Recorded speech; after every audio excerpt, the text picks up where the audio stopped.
42 places. What is the Torah trying to teach us in our parsha? Shabbat Shalom. In this week's parsha of Parshat Doublehead of Matot Masei, we read about the journey of the Jewish people from Egypt all the way through to the border of the land of Israel. 42 stops are mentioned in the parasha. Some of them, there's a little bit of explanation about what's going on. Other times it just says they encamped and then they started traveling. They stopped and they traveled. And this goes on for 42 places. And the question is, why is the Torah doing this? What is the message for us? And what does it have to do with the 3 weeks? In this week's parasha of Parshat Matot Masei, we read about the journey of the Jewish people. And there is, on the surface, no connection between all these different places. They're just names, places that we stopped. We have no connection to them and no knowledge of them.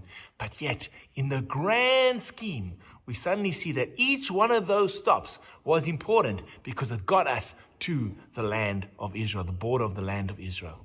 And why is this so important? I saw a beautiful insight from the late Chief Rabbi of South Africa, Lewin, who says like this. He describes the scene of how he arrives at D-Day on the beaches of Normandy. And he speaks about how the travels went from Normandy as they were traveling through France, liberating each one of those towns. Those towns have no meaning to me whatsoever. And he says to himself, what is going on over here?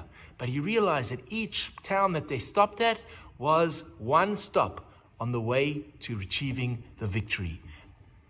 And ultimately, that is what's happening in our parasha as well. The journey that the Jewish people are taking is the stops that are important because they are leading on and forward to the land of Israel. We are currently in what is called the 3 weeks of national mourning. And in fact, as we read through these 3 weeks, we are told to mourn, to reflect, to cry, and to just reflect on Jewish history. And it is a painful history. It is a story of how things became so bad that we had to jump from the fire pan into the fire. And then from the fire into the furnace. It's a story of persecution, of pogrom, of exile, of being forced to relocate from place to place. And each place that we went to, we would suffer from that experience. But we also knew deep down there was a hatikva, there was a hope that we ultimately get back to the land of Israel, our homeland. And when we got there and we look back at our history, we suddenly see that it all flows and fits into place.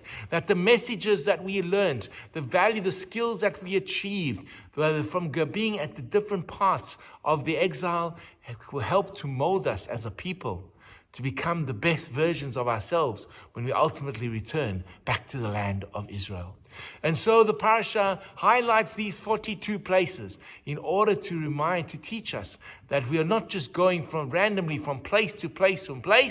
There is a purpose to get us to the land of Canaan.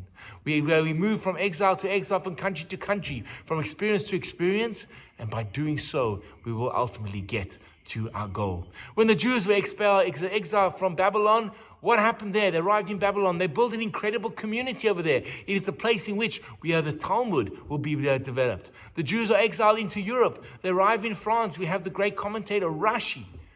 We read about the Jews in North Africa. We read of Egypt, the Rambam, the Shulchan Aruch, the codes of Jewish law, the philosophers, the Askanim, the people of great who made our people great and whose names we always remember for good. It is all that collective experience that is now being brought back into the land of Israel. Eile Masei B'nai Israel. These are the journeys of the Jewish people. We have to study them not only in our parasha, but in our history as well. Because through studying them, we gain a greater understanding of where we fit in this beautiful tapestry, which is called Jewish history.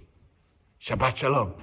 Hi, this is Rabbi Lewin. If you've enjoyed the content of the sermons and the ideas that have been expressed in the YouTube video, please hit that subscription button and notification bell and share the videos with friends. We'd love to grow the channel and love to engage with you.